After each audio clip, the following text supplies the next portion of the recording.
നിങ്ങൾ യൂട്യൂബിൽ നിന്ന് വളരെ കോടിക്കണക്കിന് രൂപയാണ് നിങ്ങൾക്ക് കിട്ടിക്കൊണ്ടിരിക്കുന്നതെന്നുള്ളത് ഒരു കരക്കമ്പിയാ, ഞാൻ പറഞ്ഞതൊന്നുമല്ല, എല്ലാരും പറയുന്നത് പറഞ്ഞതേ ഉള്ളൂ. സത്യമാണോ ഏട്ടാ? കോടിക്കണക്കിനാന്നാ പറയുന്നത്, കോടാനുകോടി. ഓണത്തിന് 1 കോടി, വിഷുവിന് 1 കോടി, രേഷ്മയ്ക്ക് 1 കോടി. യൂട്യൂബ് എല്ലാവർക്കും അറിയുന്നല്ലോ, യൂട്യൂബിന് എന്തായാലും പൈസ കിട്ടും യൂട്യൂബിന്. പക്ഷെ അത് ഇത്ര പൈസ അല്ലെങ്കിൽ കറക്റ്റ് ഇത്ര മാസം എനിക്ക് കിട്ടി അങ്ങനെ ഒരു കറക്റ്റായിട്ട് പറയാൻ നമ്മളെ കൊണ്ടൊന്നല്ല, വേറെ കൊണ്ടും പറ്റില്ല. കാരണം അതിന് അങ്ങനെ ഒരു സ്ഥിരതയുള്ള സംഭവം ഒന്നല്ല. അതിപ്പം വീഡിയോ ഇട്ട് കഴിഞ്ഞാൽ അതിന് പൈസ കിട്ടും. വീഡിയോ ഇടുന്നതിനനുസരിച്ച് റവന്യൂ കിട്ടിക്കൊണ്ടിരിക്കും. കൂടുതലായിട്ട് അങ്ങനെ പറയാം ഇത്ര കിട്ടുന്നുണ്ട് അങ്ങനെ. എന്തായാലും കോടിയൊന്നും കിട്ടുന്നില്ല. കോടി അല്ല, നിന്നോട്ടെ, എന്തിനാ കുറക്കുന്നത്? ഇതിന് ചെലവൊന്നുമില്ലല്ലോ, നിന്നോട്ടെ. അങ്ങനെ പറയുന്നതിന് ഇപ്പൊ അങ്ങനെ പ്രത്യേകിച്ച് ഒന്നുമില്ല. ഞാൻ യൂട്യൂബ് തുടങ്ങിയിട്ട് 3 വർഷമായിട്ടുള്ളൂ. അതിനു മുന്നേ എന്റെ കല്യാണം കഴിഞ്ഞ് നമ്മള് താമസിക്കുന്നുണ്ടായിരുന്നു, ജീവിക്കുന്നുണ്ടായിരുന്നു, എല്ലാം ഉണ്ടായിരുന്നു.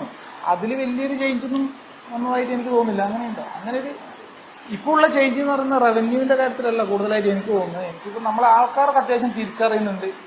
ആ ഒരു ചേഞ്ച് വന്നു, അതിൽ ഭയങ്കര ഹാപ്പി എന്നല്ലാതെ അങ്ങനെ ഒരു കുറച്ച് പൈസ കിട്ടി ഭയങ്കര അങ്ങ് ചേഞ്ച്, അങ്ങനത്തെ ചേഞ്ച് ഒന്നും എനിക്ക് ഫീൽ ചെയ്യുന്നില്ല. നിങ്ങൾക്ക് ഇനി അങ്ങനെ പുറമേ നിന്ന് നോക്കുമ്പോൾ അങ്ങനെ തോന്നുന്നുണ്ടോ? നിങ്ങളിത് യൂട്യൂബർ സംഖ്യ എന്നുള്ള കണ്ണിൽ കാണുന്നോണ്ടുള്ളൊരു പ്രശ്നമല്ല, അങ്ങനെ ഒരിക്കലും കാണാൻ പറ്റില്ല. ഓക്കെ, നിങ്ങൾക്ക് ഇപ്പൊ ഈ റവന്യൂ കൊണ്ട് തന്നെ നിങ്ങൾ ഏറ്റവും കൂടുതലായിട്ട് ഒരു ഗിഫ്റ്റ് വാങ്ങി കൊടുക്കുക, അല്ലെങ്കിൽ ഒരു സാധനം ഉണ്ടാക്കുക, അങ്ങനെ എന്തെങ്കിലും നിങ്ങൾ യൂട്യൂബ് വരുമാനം കൊണ്ട് ചെയ്തു വെച്ച ഒരു ഫിക്സ്ഡ് അസറ്റ് എന്തെങ്കിലും ഉണ്ടോ? ക്യാമറ വാങ്ങിയിട്ടുണ്ട്, അതിനുള്ള മൈക്ക് വാങ്ങിയിട്ടുണ്ട്. പിന്നെ എന്തെങ്കിലും ഈ മില്യൺ അടിച്ചപ്പോഴെല്ലാം നമ്മളെ സന്തോഷം വെച്ചാൽ നിങ്ങൾക്ക് പറയുന്ന പോലെ അൻപി തന്നെയാണ് ചാനലിന്റെ.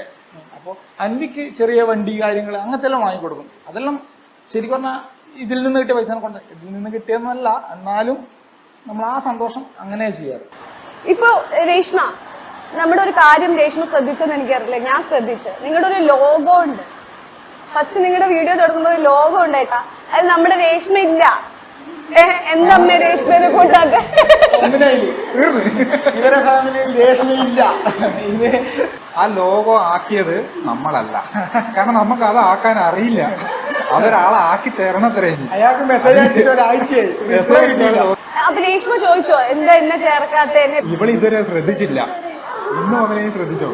രേഷ്മ വന്നതിന് ശേഷം സംഗീതയുടെ ലൈഫിൽ വന്ന മാറ്റം എന്താ രേഷ്മ? സംഗീതനോട് തന്നെ ചോദിക്കണ്ടേ, സംഗീതന്റെ മാറ്റം വന്ന ഞാൻ വന്നേരോ? സംഗീതയുടെ ഒരു അച്ഛനായി, അതാണ് ഏറ്റവും വലിയ മാറ്റം. ഇതെല്ലാം കൂടി നിങ്ങളുടെ ലൈഫിൽ കേൾക്കട്ടെ. മാറ്റം വരണത്ര.